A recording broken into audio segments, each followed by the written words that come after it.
What is going on, Headliner Nation? Jake, Fantasy Headliners. Hopefully everyone's doing well out there today. We're talking about our rankings for Week 7, our top 24 quarterbacks, and our quick and dirty top 30 running backs for Week 7 fantasy football. And we're not going to waste a whole lot of time, but maybe you find yourself asking a question, hey, I needed some help with some flex rankings, kicker rankings, defensive special teams rankings. We got you covered there as well. Just consider becoming a member, hitting this little blue join button right below the window. That is a member perk that you will get weekly. Plus you get bonus live streams, bonus film reviews, access to Discord, all kinds of perks with becoming a member. So make sure you consider doing that here today. Now, if you're looking for more hard-hitting information, a lot of detail, that's in the start-sit videos. But now is the time where we run through our rankings, kicking it off with the quarterbacks. And just a reminder, because you see some different names here at the top of the list, we got Josh Allen, Matt Stafford, Kirk Cousins, and Jalen Hurts all on a bye this week, which will lead us off with Patrick Mahomes right here, number 1 overall, going up against the San Francisco 49ers, followed by Lamar Jackson. He's got a matchup going up against Cleveland.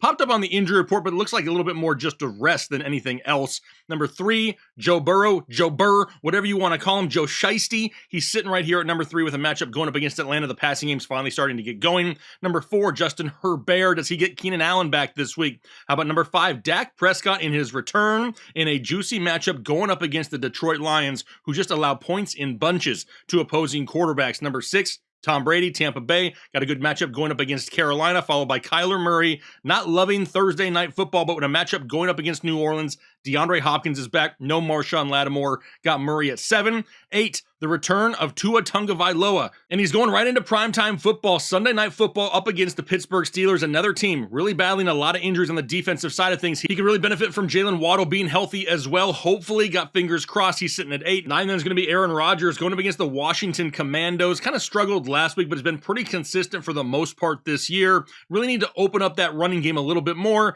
so he has more room to operate in the passing game. 10, Geno Smith, coming off a quote-unquote down week, I guess we could say, for Seattle, in a matchup going against the Chargers in a potential shootout. 11, Matt Ryan. He's going up against Tennessee. He absolutely wrecked this defense just a couple weeks ago, finishing top 5 at the position. Can he repeat it again? Got him at number 11. Number 12, T-Law. Trevor Lawrence, difficult matchup for him going up against the New York Giants, but I love how this kid continues to find ways to score TDs. That's right, I said TDs as in touchdowns.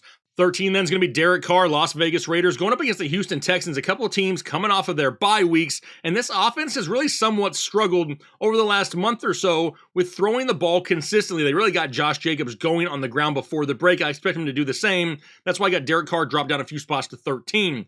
14, Jimmy G playing real good football here the last couple weeks, and now he gets a potential shootout trying to play catch-up with Patrick Mahomes. So he's at 14. Then number 15, Jared Goff, coming off of his bye week. Can this offense go back to what it was the first month of the season? We know Amon-Ra St. Brown, he's back, looks a lot healthier. Can DJ Chark, can DeAndre Swift come back healthy as well? If they do, we're going to love what we see from Jared Goff. He's at 15. 16, Marcus Mariota, Atlanta Falcons, really reliant on his feet. The feet are what make him a valuable fantasy asset. The problem is that hasn't been consistent all year long. That's why I got him dropped down to 16. 17 is Ryan Tannehill, another guy coming off their bye week, going up against the Indianapolis Colts. But the reason I have him drop down here to 17 is this just is really a pass-first offense right now, especially with Treylon Burks out. Expect a lot of Derrick Henry. How about 18? Taylor, give me a Heineke for the Washington Commandos. Once again, the starting quarterback here in Washington after the Carson Wentz injury. I kind of look at him as a safe floor guy. Not somebody who may go out and score 30, but could give you an easy 14 or 15 or so if you're looking for a bye week fill-in, an injury replacement. 19, Russell Wilson. Not even for sure whether he plays or not yet. And if he does he play all 4 quarters? He's going up against the Jets, a defense which is playing great here over the last few weeks, and Russell just continues to struggle, and now he's starting to rack up injuries, so he's at 19. 20, Daniel Jones, New York Giants. It was great to have him get Wan'Dale Robinson back, but can he get some more weapons? Can Kadarius Toney return? Can we start to see him use his legs consistently? This guy has 4 touchdowns over the last 4 games played. The problem is he's got 2 games with 2 touchdowns and 2 games with 0, and I really don't feel like getting one of those zeros in my starting lineup this week for fantasy football. How about 21, Jameis Winston? Is it really going to be him or Andy Dalton? No official word yet, but I'm not overly excited about either, being that it's Thursday night football. 22, Jacoby Brissett, Cleveland Browns, going up against the Baltimore Ravens, followed by Kenny Pickett, who sounds like he's going to be good to go here this weekend, and then Davis Mills following up at 24, with rumors surrounding Brandon Cooks and whether or not he could be traded here pretty soon. It's just something we're paying attention to, because that could make things pretty interesting to wherever he could go. What it's not going to make interesting is the offense still of the Houston Texans. But that's going to be the top 24 quarterbacks overall here for week 7 with those buys that we mentioned in the opening. But now is what you've all been waiting for, the quick and dirty top 30 running backs for week 7. And at number 1, coming off his bye week, it's King Henry, Tennessee Titans, going up against the Indianapolis Colts, followed by Austin Eckler, who's on a touchdown spree right now. 3, Saquon Barkley, the entire offense for the New York Giants, going up against Jacksonville. How about number 4, Nick Chubb, in a decent matchup, going up against the Baltimore Ravens, looking for a bounce back this week from Nick Chubb, followed by Christian McCaffrey at number 5, the entire offense for Carolina. 6, Alvin Kamara, a little bit of the same, right? Sounds like we could have Chris Olave back here on Thursday night. But with Alvin Kamara really being the only show in town right now, his owners are benefiting from it the last couple weeks. That's why he's at number 6.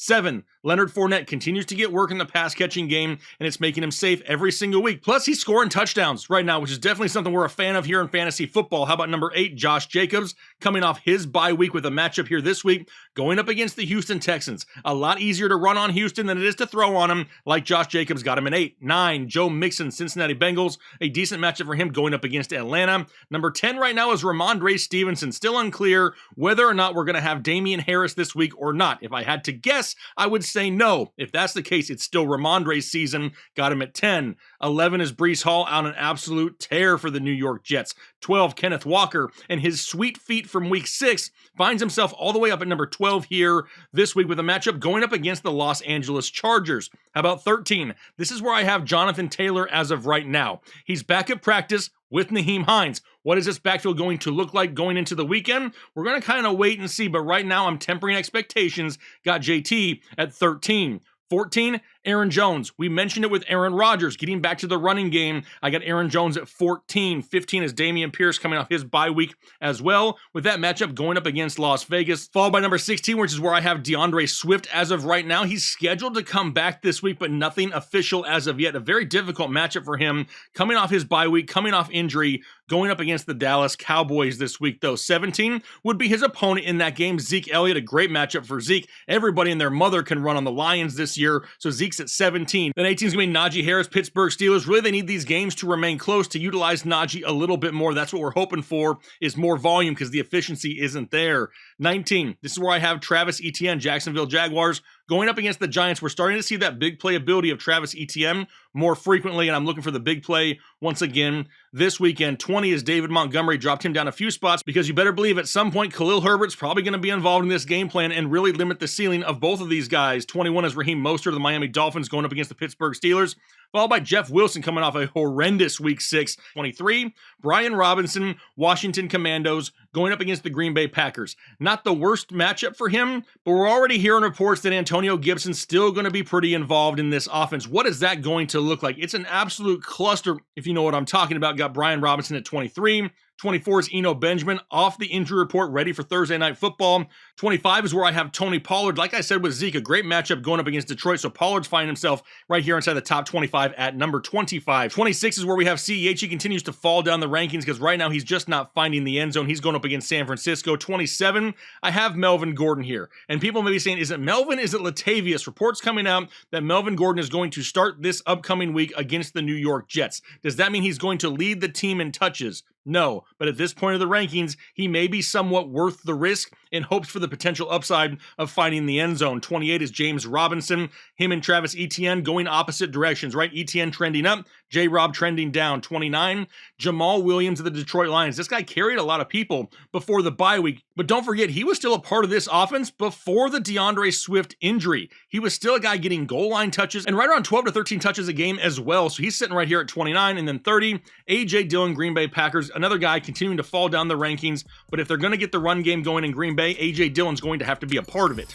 But like I've done every other week, I got to give you a little bit more. I'm a man of the people, so here's my first 5 out of the quick and dirty top 30 running backs. It's Kareem Hunt, Kenyon Drake, being that we may not see J.K. Dobbins this weekend, that's something to pay attention to as well. Khalil Herbert, Antonio Gibson, and Tyler Algier. Some guys with some potential opportunity that could really bump themselves up inside the top 30 as we get closer to the weekend. Something to pay attention to here throughout the rest of the week and the weekend in our live shows. But hopefully you guys enjoyed the rankings here today. If you did, do me a favor, hit that like button. Consider subscribing if you haven't already, and I'm going to get out of here for the day. So hopefully you guys have a great rest of your day, a great week, and we'll talk to you later.